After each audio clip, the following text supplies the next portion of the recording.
नमस्कार दोस्तों, स्वागत है एक बार फिर से आप सभी का रोशन सा स्टडी पॉइंट पे। और उम्मीद करता हूं कि आप सभी बहुत अच्छे होंगे। आप लोग अपनी स्टडी का, अपनी फैमिली का और अपनी फिटनेस का बहुत ही अच्छे से ध्यान में रख रहे होंगे। तो प्यारे बच्चों, आज की इस वीडियो में हम समझने वाले हैं 12th क्लास पॉलिटिकल साइंस का चैप्टर नंबर 2, जिसका नाम है सत्ता के नए केंद्र, या फिर आप इसको सत्ता के वैकल्पिक केंद्र भी कह सकते हैं। ठीक है जी। तो इस चैप्टर के ऊपर आपको पता है कि भाई पार्ट 1 की वीडियो मैं पहले अपलोड कर चुका हूं, है ना। पार्ट 1 पहले ही अपलोड हो चुका है, ये पार्ट 2 है ना। और लगभग 50% से भी ज्यादा चैप्टर हम समझ चुके हैं, क्योंकि चैप्टर में ज्यादा टॉपिक है नहीं, ज्यादा लेंथी चैप्टर नहीं है, छोटा सा चैप्टर है। क्योंकि इससे पहले 1 साल पहले इसमें बहुत सारे टॉपिक ऐड किए गए थे, लेकिन इस साल आपको कुछ टॉपिक स्किप कर देने हैं। अगर आपके पास पुरानी बुक है ना, तो उसमें से कुछ टॉपिक है जो कि आपको स्किप कर देने हैं, मैं बता दूंगा। जो भी आपके एनसीईआरटी में जो नई एनसीईआरटी बुक आई है, उसमें जितने भी टॉपिक दे रखे हैं वो सारे टॉपिक आपको करवाया जा रहा है, ये बात तो आपको मालूम है। और वो सारे टॉपिक हम करेंगे। तो जैसा कि आप सभी को पता है कि पिछली वीडियो में हमने जो टॉपिक समझा था, एक बार मैं उसके बारे में बता देता हूं आप सभी को। तो देखिए, पिछली वीडियो में हमने दो आपको पता है क्षेत्रीय संगठन के बारे में हमने बात कर लिया था। एक तो यूरोपीय संघ के बारे में मैंने आपको पूरी जानकारी दे दी थी, है ना। इसकी स्थापना के बारे में, इसके पर्पस के बारे में सारा कुछ मैंने बता दिया था। एक शक्तिशाली क्षेत्रीय संगठन क्यों है, वो सारी चीजें मैंने आपको बता दी थी।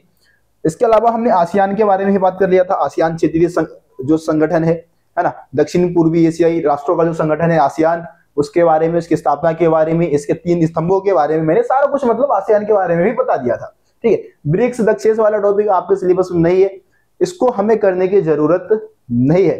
देखिए, आज की इस वीडियो को जो हमारी शुरुआत होगी, आज की इस वीडियो की हम शुरुआत करेंगे वो सीधा चाइना वाला टॉपिक से करने वाले हैं। चीनी अर्थव्यवस्था का उत्थान। एक सेकेंड, कहां है जी हाँ, यहां से हम शुरू करने वाले हैं। आज की क्लास की शुरुआत होगी चीनी अर्थव्यवस्था का उत्थान।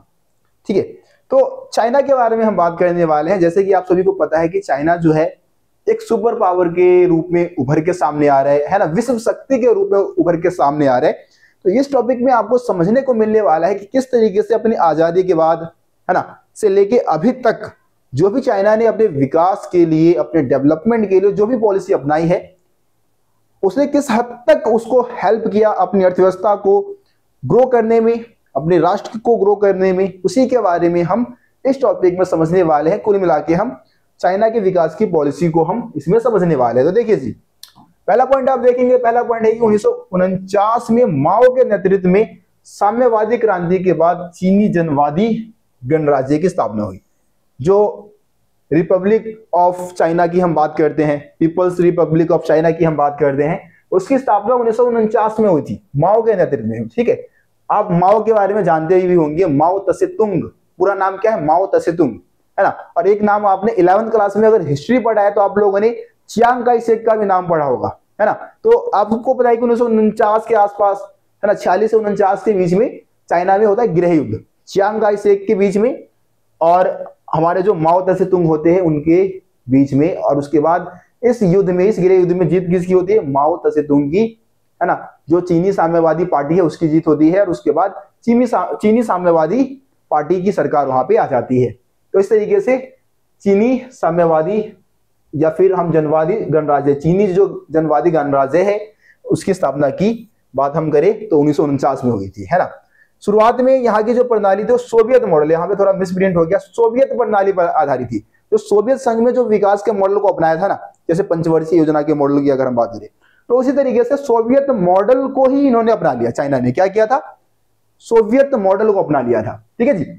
1978 के बाद से जारी चीन की आर्थिक सफलता को एक महाशक्ति के रूप में इसको उभरने के साथ जोड़कर देखा जाता है। देखो, विकास के लिए 1978 से पहले भी बहुत सारी नीतियां अपनाई गई, लेकिन 1978 में जो इन्होंने नीतियां अपनाई उसने बहुत ज्यादा हेल्प किया चाइना को विकास करने में, चाइना के डेवलपमेंट में सबसे ज्यादा योगदान 1978 में जो नई आर्थिक नीति लेके आई उसने चाइना को बहुत आगे लेके गया, है ना। उनके विकास में सबसे ज्यादा योगदान दिया इस नीति ने। चलिए जी, आगे बढ़ते हैं अगले पॉइंट्स की तरफ।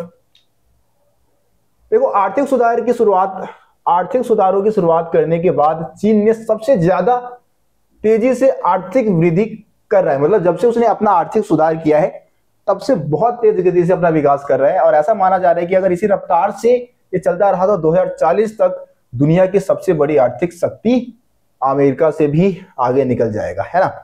एक अनुमान ये लगाया जाता है कि जिस तरीके से चाइना ने अपना विकास नई आर्थिक नीति के माध्यम से करना शुरू किया, जब वो आर्थिक सुधार वहां पे हुए, उसके बाद से जब चाइना ने अपना विकास करना स्टार्ट किया, तो अगर इसी रफ्तार से चलता रहा, अगर इसी रफ्तार से आगे बढ़ता रहा, तो एक समय ऐसा भी आएगा जब ये अमेरिका को भी पछाड़ देगा, अमेरिका से भी आगे निकल जाएगा, है ना। आर्थिक स्तर पर अपने बड़े पड़ोसी मुल्कों से जुड़ाव के चलते चीन पूर्वी एशिया के विकास का एक इंजन जैसा बना हुआ है और इस कारण क्षेत्रीय मामलों में उसका प्रभाव बहुत ज्यादा है। जैसे अगर आप पूर्वी एशिया के देशों को देखेंगे, है ना, पूर्वी एशिया के अगर आप देश को देखेंगे तो उस पूर्वी एशिया के देशों में सबसे ज्यादा बढ़िया नियंत्रण किसका है? चाइना का है।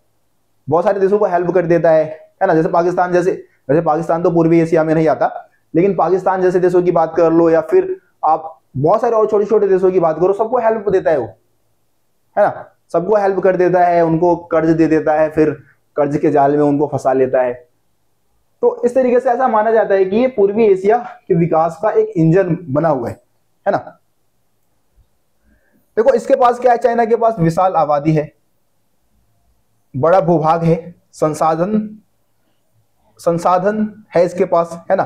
क्षेत्रीय अवस्थिति और राजनीतिक प्रभाव इस तेज आर्थिक विकास के साथ मिलकर चीन के प्रभाव को कई गुना बढ़ा देता है। तो चाइना के पास क्या भाई, विशाल आबादी है, बहुत बड़ा भूभाग है, यहाँ पे बहुत ज्यादा संसाधन है, जो कि इसके विकास को और तेज करता है, तेज बना देता है।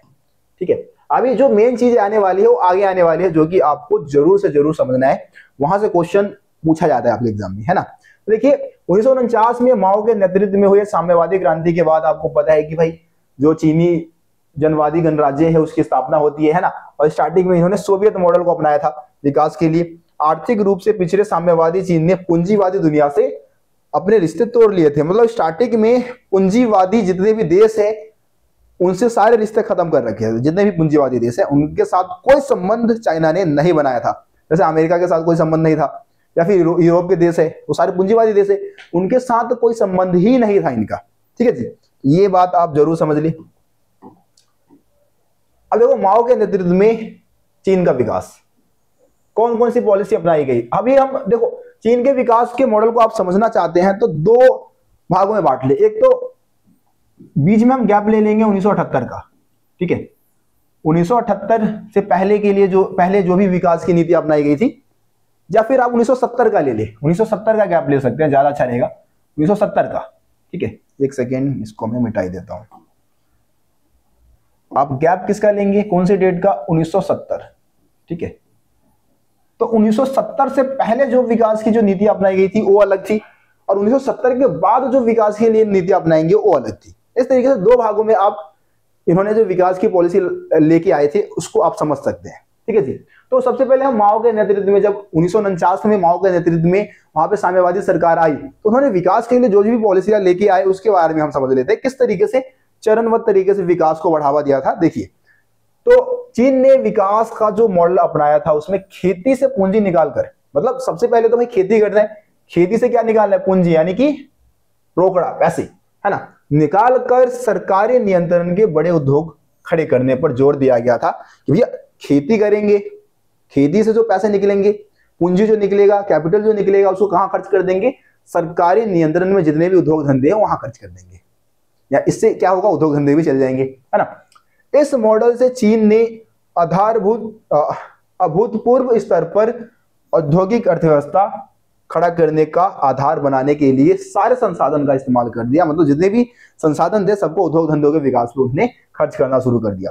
सभी नागरिकों को रोजगार और सामाजिक कल्याण योजनाओं का लाभ देने के दायरे में लाया गया। मतलब सभी लोगों को जो भी सामाजिक कल्याण की जो चीजें होती है वो लोगों को उपलब्ध कराया गया, है ना। ऐसी योजनाओं का लाभ उनको दिलवाया गया। ठीक है जी, देखिए अपने नागरिकों को शिक्षित करने और उन्हें स्वास्थ्य सुविधाएं उपलब्ध कराने के मामले में चीन सबसे विकसित देशों से भी आगे है ना। लोगों को शिक्षा देने की बात कर लो, स्वास्थ्य सुविधा देने की बात कर लो, तो इस मामले में जो चाइना था उस समय भी विकसित देशों से भी काफी आगे निकल चुका था। अर्थव्यवस्था का विकास लगभग 5 से 6% के दर पे चल रहा था, यानी कि ये जो परसेंटेज है, ये जो आंकड़ा है वो बहुत अच्छा है ना। ये इसको हम बेहतर कह सकते हैं कि भाई चाइना सही तरीके से विकास आजादी के बाद कर रहा था। लेकिन जनसंख्या जो है वो 2 से 3% दर से बढ़ रहा था। जनसंख्या भाई बहुत तेज गति से बढ़ रही थी वहां पे। स्टार्टिंग में आपको पता है कि मतलब बच्चे बहुत ज्यादा हो रहे थे, संख्या लगातार बढ़ती जा रही थी, ठीक है। तो वार्षिक वृद्धि दर इस विकास पर पानी फेर रही थी। जो जनसंख्या की वृद्धि दर है वो कहीं ना कहीं इस विकास, जो जीडीपी का विकास जो 5 से 6% की दर से हो रहा है, उस पर पानी फेरने लग रही थी भाई, ठीक है। तो इसलिए क्या किया गया, आपको पता है कि भाई वन चाइल्ड पॉलिसी भी वहां पे चाइना में लाई जाती है ताकि आबादी पे कंट्रोल किया जाए। कृषि परंपरागत तरीकों पर आधारित होने के कारण वहां के उद्योगों की जरूरत को पूरा नहीं कर पा रही थी। एक कमी ये थी, जो माओ के नेतृत्व में जो विकास की पॉलिसी जो अपनाई गई थी उसमें क्या था कि खेती के लिए जो परंपरागत तरीके, पुराने तरीके अपनाए जा रहे थे वो सही सिद्ध नहीं हुआ, और उद्योगों के लिए जो कच्चे माल की जो जरूरत थी वो कृषि के माध्यम से पूरा नहीं किया जा पा रहा था। तो ये एक कमी थी इस समय के विकास के मॉडल की। लेकिन आपको पता है कि 1970 के दशक में क्या होता है, बहुत सारे सुधार किए जाते हैं, है ना। उसी के बाद हम बात करने वाले हैं, उसी के बारे में हम समझने वाले हैं कि चीन में सुधारों की पहल किस तरीके से की गई और इसने विकास को कैसे बढ़ावा दिया। देखिए जी, चीनी नेतृत्व ने, मतलब चीन में ऐसा आप कह सकते हैं, चीन में 1970 के दशक में कुछ बड़े नीतिगत निर्णय लिए गए, सुधार किए गए, है ना। सबसे पहले चीन ने 1972 में क्या किया, अमेरिका के साथ संबंध बनाया। देखो पहले उसने क्या कर रखा था भाई, अमेरिका के साथ अपने संबंध तोड़ रखे थे, जितने भी पूंजीवादी देश है उनसे अपने संबंध तोड़ रखे थे। लेकिन अब उसने क्या किया, अमेरिका के साथ संबंध बनाए और अपने राजनीतिक और आर्थिक एकांतवास को क्या कर दिया, उसने खत्म कर दिया। मतलब कि अब दूसरे देशों के साथ संबंध बना लिए, है ना। अब एकांत में नहीं रहेगा कि भाई चाइना हो रहा, उसके साथ कोई देश कोई संबंध नहीं बनाएगा, ऐसा कुछ नहीं। अब पूंजीवादी देश भी उसके साथ संबंध बनाने लग गए, है ना। अमेरिका के साथ संबंध बना के अपने राजनीतिक और आर्थिक एकांतवास को खत्म कर दिया। 1973 में क्या होता है भाई, जो वहां के प्रधानमंत्री होते हैं जिनका नाम क्या होता है, चाउ एन लाइन, नाम याद रखना भाई। 1973 में चाउ एन लाइन ने कृषि, सबसे पहले देखो आधुनिकीकरण के 4 प्रस्ताव इन्होंने रखे थे। मतलब 4 जो फील्ड है उसको सेलेक्ट कर लिया और उसको ज्यादा से ज्यादा क्या करना है, आधुनिक बनाना है, मॉडर्न बनाना है ना। ये प्रस्ताव किसने रखा था, चाउ एन लाइन ने। और 3 चीजों को आधुनिक बनाने पर जोर देना था। कृषि में को आधुनिक बनाना था, यानी कि कृषि में कृषि करने के लिए नए नए टेक्नोलॉजी का इस्तेमाल करना था। उद्योग धंधों को आधुनिक बनाना था, है ना। सेवा और विज्ञान प्रौद्योगिकी के क्षेत्र की अगर हम बात कर ले, है ना, तो इन सभी चीजों को क्या करना था, ज्यादा से ज्यादा आधुनिक बनाने पर जोर दिया गया था। और ये आधुनिकीकरण के 4 प्रस्ताव किसने रखे थे, चाउ एन लाइन ने। नाम याद रखना भाई, क्या नाम बोला, चाउ एन लाइन, ठीक है जी। चलिए आगे बढ़ते हैं। अब देखो असली सुधार की जो प्रक्रिया है ना, वो 1978 में जाकर शुरू होती है भाई। 1978 में आती है नई आर्थिक नीति।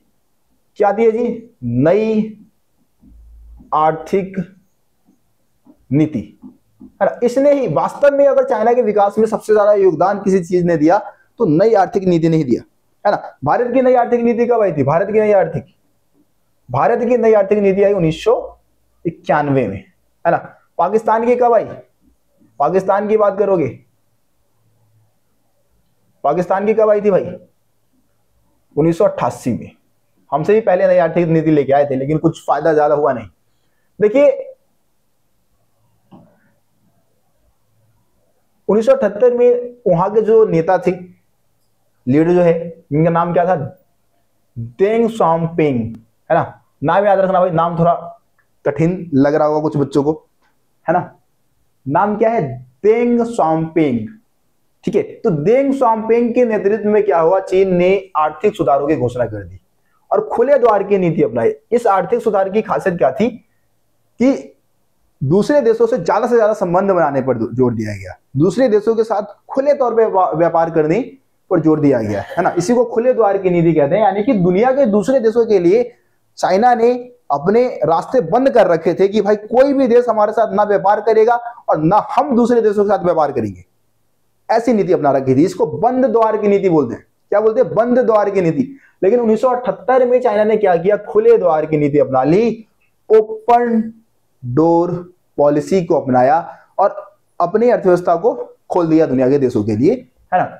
1982 में क्या किया भाई, खेती का निजीकरण कर दिया।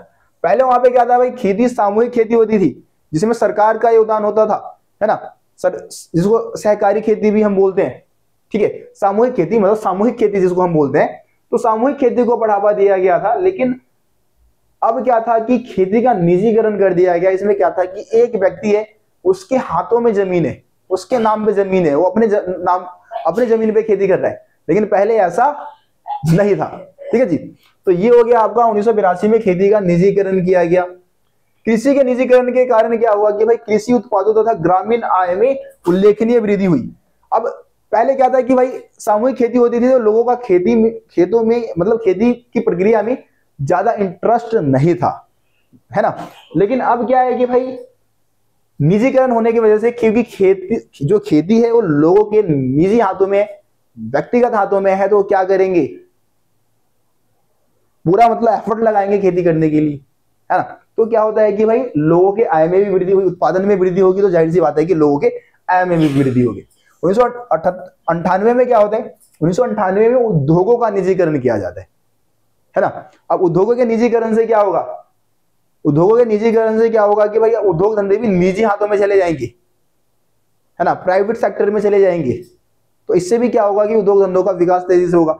एक और चीज, चीन ने क्या किया, इस विशेष आर्थिक क्षेत्र का इसी समय काल में 1998 के आसपास की मैं बात करूं, 88 नहीं 98, तो 98 के आसपास की बात करूं तो विशेष आर्थिक क्षेत्र का निर्माण किया, स्पेशल इकोनॉमिक जोन बनाना शुरू कर दिया, ठीक है। और इसको हम सेज भी बोलते हैं, शॉर्ट में सेज बोल दो, स्पेशल इकोनॉमिक जोन। होता क्या है, तो देखो स्पेशल इकोनॉमिक जोन में क्या होगा, एक बहुत ही पिछड़े हुए एरिया को सेलेक्ट किया जाएगा, मतलब जहां पे कुछ भी नहीं है, कोई सुविधा नहीं है, ना बिजली है, ना सड़क है, ना पानी है, कुछ नहीं है। सरकार क्या करेगी, इन पिछड़े हुए एरिया में सारी सुविधाएं उपलब्ध करा देगी, बिजली सस्ते दाम पे, पानी सस्ते दाम पे, है ना, और भी जो भी यातायात के साधन भी अच्छे कर देगी। जिससे क्या होगा, जो विदेशी कंपनियां हैं वो यहाँ पे आएंगी, अपने उद्योग धंधे लगाना शुरू कर देगी। इसको बोलते हैं स्पेशल इकोनॉमिक जोन। जैसे कि भारत में सबसे बड़ा एग्जाम्पल है नोएडा।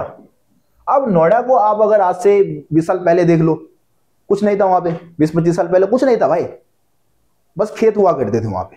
लेकिन सरकार ने क्या किया, नोएडा को स्पेशल इकोनॉमिक जोन के अंतर्गत रखा, वहां पे सारी सुविधाएं, वहां पे सड़कें बनवा दी, वहां पे बिजली के साधन उपलब्ध करवा दिए। जिससे क्या था, जो भी उद्योग धंधों को चलाने के लिए सारी चीजें चाहिए ना भाई, यातायात के बेहतर साधन हो, है ना, बिजली उपलब्ध हो, तो इससे क्या होगा कि कंपनियां आएंगी, वहां पे कंपनियां लगाएंगी, अपनी कंपनियां स्थापित करेंगी। तो चाइना ने ही सबसे पहले स्पेशल इकोनॉमिक जोन जो बनाया, सबसे बढ़िया एक उदाहरण आप अगर ले सकते हैं तो चाइना का ले सकते हैं। हमने चाइना की नकल कर ली कहीं ना कहीं, समझ रहे हो। तो स्पेशल इकोनॉमिक जोन का भी निर्माण चाइना ने किया, जिससे कि विदेशी कंपनियों को देश में आकर्षित किया जा सके। चीन ने पूरे विश्व में प्रत्यक्ष विदेशी निवेश के लिए सबसे आकर्षक देश बनकर उभरा। स्पेशल इकोनॉमिक जोन के तहत ही इसका ही बेनिफिट ये हुआ कि सबसे ज्यादा विदेशी प्रत्यक्ष निवेश जो है, जिसको हम एफडीआई बोलते हैं, एफडीआई, है ना, फॉरेन डायरेक्ट इन्वेस्टमेंट जिसको बोला जाता है। तो फॉरेन डायरेक्ट इन्वेस्टमेंट के लिए बहुत आकर्षक केंद्र बन के उभरा चाइना। किसके वजह से, सेज की वजह से, स्पेशल इकोनॉमिक जोन की वजह से, क्योंकि उससे विदेशी कंपनियां देश की तरफ आकर्षित हुई, है ना। चीन के पास विदेशी मुद्रा का विशाल भंडार है और इसके दम पर चीन दूसरे देशों में निवेश कर सकता है। पहले क्या था कि इसके पास विदेशी मुद्रा की कमी थी, क्योंकि दूसरे देशों के साथ व्यापार नहीं होता था। लेकिन अब चाइना के पास क्या है, विदेशी मुद्रा का भंडार है, जिससे कि वो दूसरे देशों में निवेश कर सकता है, ठीक है जी। चीन ने 2001 में विश्व व्यापार संगठन में शामिल होने का फैसला लिया, है ना, वर्ल्ड ट्रेड ऑर्गेनाइजेशन जिसको हम बोलते हैं। तो विश्व व्यापार संगठन में भी शामिल हो गया। इस तरीके से उसने अपनी अर्थव्यवस्था को और ज्यादा खोल दिया दुनिया के देशों के लिए, ठीक है जी। तो ये चाइना ने जो अपने विकास के लिए जो पॉलिसी अपनाई थी, उसके बारे में पॉइंट्स थे। उम्मीद करता हूं कि आप सारे पॉइंट्स को समझ चुके होंगे और नोट डाउन भी कर चुके होंगे, है ना जी। साथ ही साथ चलिए जी आगे बढ़ते हैं, अगले पॉइंट की हम बात करते हैं। अगला पॉइंट क्या है कि भैया चीनी सुधारों के नकारात्मक प्रभाव बताइए। अब चाइना में सुधार तो हुआ, सुधार की वजह से काफी ज्यादा फायदा भी हुआ चाइना की अर्थव्यवस्था को, लेकिन इससे कुछ नकारात्मक प्रभाव भी हुए, है ना। तो उसके नकारात्मक क्या प्रभाव रहे भाई? सबसे पहले देखो, वहां पे जो आर्थिक विकास का जो लाभ है ना, वो सभी को नहीं मिल पाया। समाज के सभी लोगों को आर्थिक विकास का फायदा नहीं मिल पाया। चीन में बेरोजगारी लगातार बढ़ी है और वहां पे लगभग ऐसा माना जाता है कि 10 करोड़ लोग जो है, 10 करोड़ से भी ज्यादा लोग जो है वो रोजगार की तलाश में है ना। वहां पे महिलाओं के काम करने की स्थिति बहुत ज्यादा खराब है, इतनी ज्यादा खराब है कि इसकी तुलना आप 18वीं 19वीं सदी में जो यूरोप की जो महिलाएं थी, यूरोप में जो महिलाओं का जो मतलब सिचुएशन था, उससे आप कर सकते हैं, इतनी ज्यादा खराब थी, है ना। विकास की गतिविधियों ने पर्यावरण को बहुत ज्यादा नुकसान पहुंचाया, पर्यावरण को बहुत ज्यादा हानि पहुंचाया है ये विकास की गतिविधियों ने, ठीक है जी। तो ये भी पॉइंट आप बता सकते हैं। इसके अलावा चीन में प्रशासनिक और सामाजिक जीवन में भ्रष्टाचार लगातार बढ़ा है, भ्रष्टाचार में लगातार वृद्धि हुई है। भ्रष्टाचार आप समझते हैं, घूसखोरी हो गया या फिर कानून का दुरुपयोग हो गया, है ना।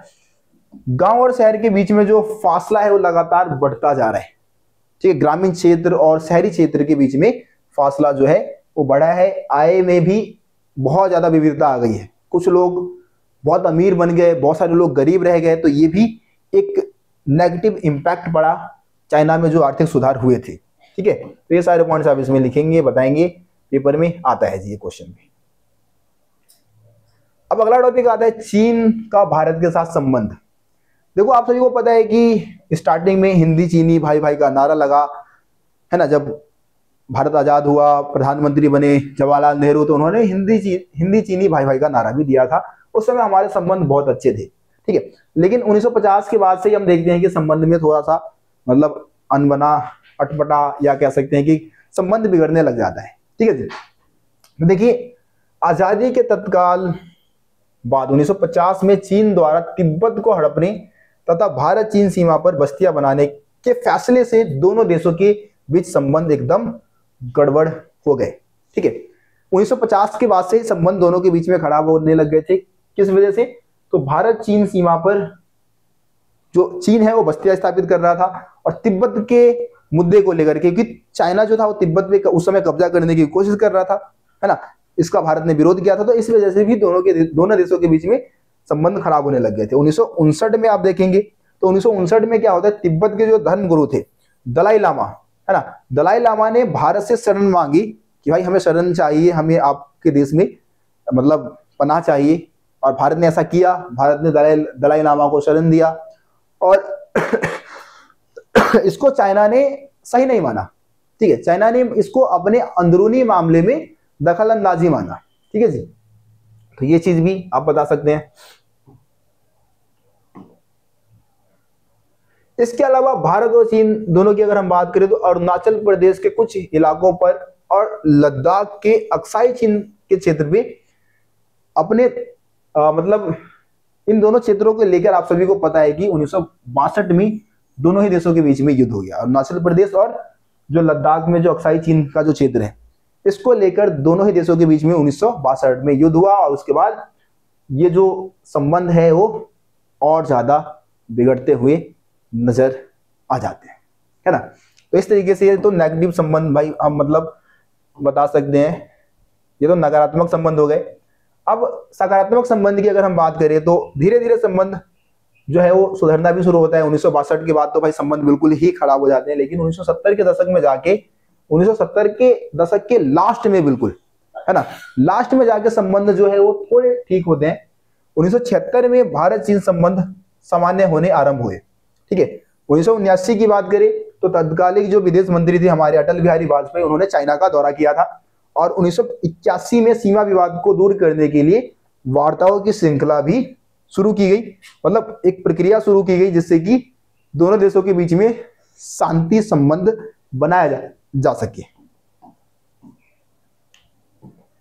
देखो दिसंबर 1988 में क्या होता है, उस समय के जो हमारे प्रधानमंत्री थे राजीव गांधी, उन्होंने चाइना का दौरा किया था और भारत चीन संबंधों को सुधारने के प्रयास को बढ़ावा दिया, है ना। इसके साथ दोनों देशों ने टकराव टालने और सीमा पर शांति और यथास्थिति बनाए रखने के लिए जो भी उपाय है उसकी शुरुआत कर दी कि भाई हमें दोनों ही देशों को संबंध को बेहतर करना चाहिए और शांति को बढ़ावा देना चाहिए। ठीक है जी। दोनों देशों ने सांस्कृतिक आदान प्रदान, विज्ञान, तकनीक के क्षेत्र में परस्पर सहयोग और व्यापार के लिए सीमा पर 4 पोस्ट खोलने के समझौते भी किए हैं कि भाई मतलब दोनों देशों के बीच में व्यापार आसानी से हो सके, उसके लिए खुले तौर पर रास्ते का इस्तेमाल किया जाए, है ना। 1992 में 1992 में चीन और भारत के बीच लगभग 33 करोड़ 80 लाख द्विपक्षीय व्यापार हुए थे और 2006 में बढ़कर कितना हो चुका है, 18 अरब डॉलर तक का हो चुका है। ठीक है, तो ये डाटा थोड़ा आपको याद रखना पड़ेगा भाई, इसमें तो आपको ही काम करना पड़ेगा। देखिए 2017 में दोनों देशों के बीच व्यापार लगभग 84 अरब डॉलर का हो चुका है। 1999 में अगर आप देखें तो भारत और चीन के बीच व्यापार 30% सालाना की दर से बढ़ रहा है ना। 1999 से आप देखेंगे दोनों देशों के बीच में जो व्यापार है वो 30% की सालाना दर से बढ़ता जा रहा है। चीन और भारत के नेता तथा अधिकारी अब अक्सर नई दिल्ली से बीजिंग का दौरा करते हैं, है ना। नई दिल्ली आपको पता है भारत की राजधानी और बीजिंग आपको पता है चाइना की राजधानी। तो नेता लोग भाई आ रहे हैं, एक दूसरे देशों के में आ रहे हैं और संबंध को सुधारने की कोशिश कर रहे हैं। परिवहन, संचार मार्गों की बढ़ोतरी, समान आर्थिक हित तथा एक जैसी वैश्विक सरोकार के कारण भारत और चीन के बीच संबंध को ज्यादा सकारात्मक तथा मजबूत बनाने में मदद मिली है ना। क्योंकि मकसद एक ही है ना, दोनों देशों का मकसद एक ही है। तो इससे क्या है कि संबंध को और बेहतर बनाने में कहीं ना कहीं मदद मिल रही है। तो ये आई थिंक खत्म ही हो गया, है ना। इजराइल वाला टॉपिक तो है नहीं हमारा, तो भारत चीन संबंध में आपको ये सारी चीजें बतानी थी। अब जरा जापान और कोरिया की बात करेंगे, उसके बाद आपका ये जो चैप्टर है वो खत्म हो जाएगा। तो देखो एक बार मैप देख लेते हम। मैप में लोकेशन दिखा देता हूं जापान और कोरिया का।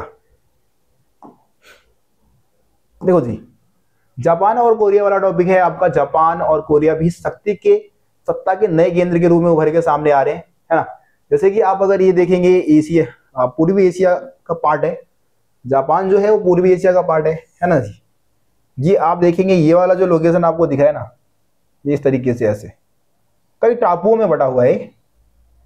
50 से भी ज्यादा टापू है जापान में। ये जापान का मैप है। जापान के साइड में आप देखेंगे यहाँ पे ये कोरिया है। कोरिया में भी 2 कोरिया आपको पता है, साउथ और नॉर्थ, है ना। ये ऊपर वाला उत्तरी कोरिया है पूरा आपका, और नीचे वाला आपका दक्षिणी कोरिया है। ठीक है, लेकिन हमें उत्तरी कोरिया के बारे में नहीं बात करना, क्योंकि वहां पे तो तानाशाही व्यवस्था है और कुछ विकास भी वहां पे, डेवलपमेंट भी कुछ नहीं हो रहा। किंग जोन उन के बारे में आप लोग सुनते रहते होंगे न्यूज वगैरह पे, है ना।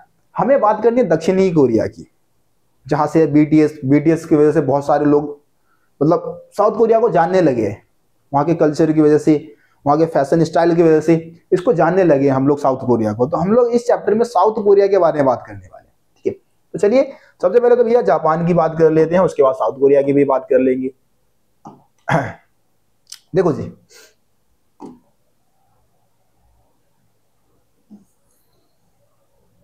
तो जापान क्या भाई, एशिया महाद्वीप के पूर्व में स्थित एक द्वीपीय देश है ना।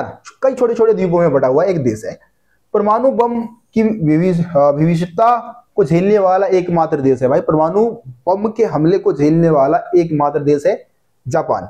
जापान के संविधान के अनुच्छेद 9 के अनुसार अंतरराष्ट्रीय विवादों को सुलझाने में बम प्रयोग का हमेशा के लिए त्याग दिया गया। सैन्य हमला कह दो, बम हटाओ, सैन्य हमला कह दो कि भाई जापान ने अपने संविधान में लिख दिया है, संविधान के अनुच्छेद 9 में लिख दिया है कि हम कभी भी अंतरराष्ट्रीय विवादों को सुलझाने के लिए ना सैन्य बल का प्रयोग नहीं करेंगे, है ना। क्योंकि जो हानि, जो नुकसान सेकेंड वर्ल्ड वॉर में उठाना पड़ा था जापान को, उससे उन्होंने सीखा कुछ, है ना।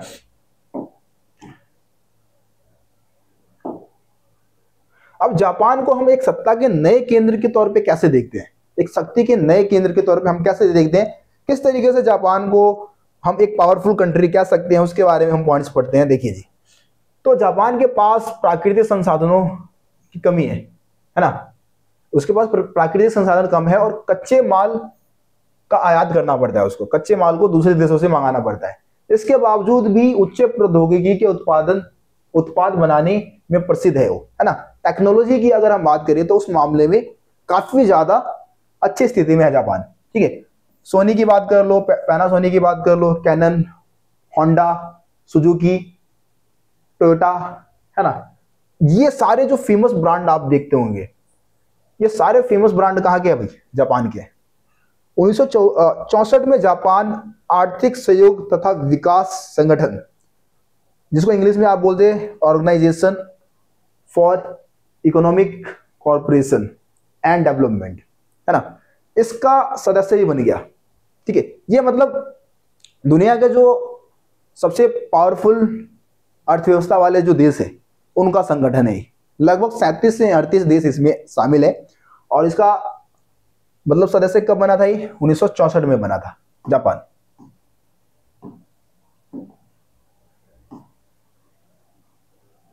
देखो ये जापान की अर्थव्यवस्था विश्व की तीसरी सबसे बड़ी अर्थव्यवस्था है, ठीक है। एशिया के देशों में अकेला जापान ही समूह 8 का सदस्य है। अब देखो समूह 8 उन देशों का एक तरीके से कह दो कि संगठन है, संगठन कह सकते हो। जैसे वो सारे समूह 7 में वो सारे देश है जो कि दुनिया के सबसे शक्तिशाली देश है, ठीक है। शक्तिशाली देशों का एक समूह है, समूह 7, तो उसका सदस्य है। और एशिया का एकमात्र देश है जापान जो कि समूह 7 का सदस्य है। आबादी के लिहाज से विश्व में जापान का स्थान कौन सा है? 11वां स्थान है। और जापान संयुक्त राष्ट्र संघ के बजट में 10% का योगदान करता है ना। संयुक्त राष्ट्र संघ के बजट में कितना योगदान करता है भाई? 10%। संयुक्त राष्ट्र संघ के बजट में अंशदान करने के लिहाज से जापान दूसरा सबसे बड़ा देश है अमेरिका के बाद। अमेरिका सबसे ज्यादा, आपको पता है कि संयुक्त राष्ट्र संघ के बजट में सबसे ज्यादा योगदान कौन करता है? अमेरिका। अमेरिका के बाद दूसरा नंबर किसका आता है जी? जापान का आता है। 1951 से जापान का अमेरिका के साथ सुरक्षा गठबंधन बना हुआ है, क्योंकि आपको पता है मतलब इस गठबंधन के तहत ये है कि अगर जापान के ऊपर हमला होता है तो उसकी सुरक्षा की जिम्मेदारी अमेरिका लेगा, ठीक है। ये इस गठबंधन का मतलब है। जापान का सैन्य व्यय उसके सकल घरेलू उत्पाद का मात्र 1% है ना। अपने जीडीपी का मात्र 1% ही अपने सैन्य व्यय पर खर्च करता है, क्योंकि इसकी सुरक्षा की सारी जिम्मेदारी अमेरिका उठाता है। सैन्य व्यय के लिहाज से भी इसका कौन सा स्थान है भाई? 7वां स्थान है पूरी दुनिया में। पूरी दुनिया में 7वें नंबर पे आता है अपने सेना पे खर्च करने के मामले में, लगा लो यार। अब दक्षिणी कोरिया की हम बात कर लेते हैं, ठीक है जी। तो दक्षिणी कोरिया की अगर बात करो तो कोरिया प्रायद्वीप को द्वितीय विश्व युद्ध के अंत में दक्षिणी कोरिया और उत्तरी कोरिया में बांट दिया गया था। दक्षिणी कोरिया यानी कि रिपब्लिक ऑफ कोरिया और उत्तरी कोरिया यानी कि democratic people's republic of Korea में विभाजित किया गया। या एशिया महाद्वीप में स्थित है ना। कोरिया कौन से महाद्वीप में स्थित है? एशिया महाद्वीप में, ये तो हमने बात कर लिया। रिपब्लिक ऑफ कोरिया दक्षिणी कोरिया की राजधानी सियोल है। हम यहाँ पे रिपब्लिक ऑफ कोरिया की बात करने वाले हैं जिसकी राजधानी क्या है? सियोल, ठीक है जी। राजधानी का नाम याद रखना भाई जरूर। हाँ, यहां से हान नदी, देखो हान नदी यहीं से गुजरती है, ठीक है। हान नदी के किनारे स्थित है भाई जो सियोल राजधानी है इनकी। अब दक्षिणी कोरिया को हम सत्ता के नए केंद्र के रूप में कैसे लेते हैं, क्यों लेते हैं, उसकी हम बात कर लेते हैं। तो 1960 से लेकर 80 के दशक के बीच दक्षिणी कोरिया का आर्थिक शक्ति के रूप में तेजी से विकास देखने को मिलता है। और इसी को हम हान नदी पर चमत्कार कहते हैं, है ना। हान नदी पर चमत्कार किसको कहा जाता है? जो दक्षिणी कोरिया में जो 1960 से 80 के दौरान जो भी विकास हुए उसी को हम हान नदी पर चमत्कार कहते हैं। 17 सितंबर 1991 को दोनों कोरिया संयुक्त राष्ट्र के सदस्य बन गए। दोनों ही कोरिया, दक्षिणी कोरिया और उत्तरी कोरिया की अगर हम बात करें तो संयुक्त राष्ट्र संघ में कब शामिल हुए? 1991 में। 1996 में दक्षिणी कोरिया ओएसीडी जैसे ऊपर हमने जिसके बारे में बात किया था कि दुनिया के जो भी 37 से 38 शक्तिशाली अर्थव्यवस्था वाले देश है उनका समूह है ओएसीडी, है ना। उसका सदस्य बन गया। कब बना था? 1996 में। 2017 में दक्षिणी कोरिया की अर्थव्यवस्था विश्व में 11वीं सबसे बड़ी अर्थव्यवस्था थी और सैन्य व्यय के लिहाज से विश्व में दक्षिणी कोरिया का 10वां स्थान है, ठीक है। और मानव विकास रिपोर्ट 2016 के अनुसार विश्व में दक्षिणी कोरिया का HDI ह्यूमन डेवलपमेंट रैंक कितना है भाई? 18वां है ना। 18वें नंबर पे आता है ह्यूमन डेवलपमेंट रैंक में, ह्यूमन डेवलपमेंट रैंक इस बात को दर्शाता है कि वहां पे मानव की स्थिति कैसी है, मानव विकास रिपोर्ट है ये एक तरीके से, है ना, जो कि दर्शाता है कि वहां के लोगों की जीवन मतलब शिक्षा व्यवस्था, स्वास्थ्य व्यवस्था, ये सारी चीजें देख के फिर ये निकाला जाता है कि किस हद तक उनको प्रोवाइड किया जा रहा है सारी चीजें, है ना। दक्षिणी कोरिया के उच्च मानव विकास के लिए जिम्मेदार प्रमुख कारणों की अगर हम बात करें तो सफल भूमि सुधार, ग्रामीण विकास, व्यापार मानव संसाधन विकास, व्यापक मानव संसाधन विकास, तीव्र न्याय संगत आर्थिक वृद्धि शामिल है। ये सारी चीजें मतलब इन सभी चीजों की वजह से वहां पे जो मानव विकास जो है वो इतना ज्यादा उच्च है। ठीक है जी। दक्षिणी कोरिया उच्च प्रौद्योगिकी के लिए प्रसिद्ध है।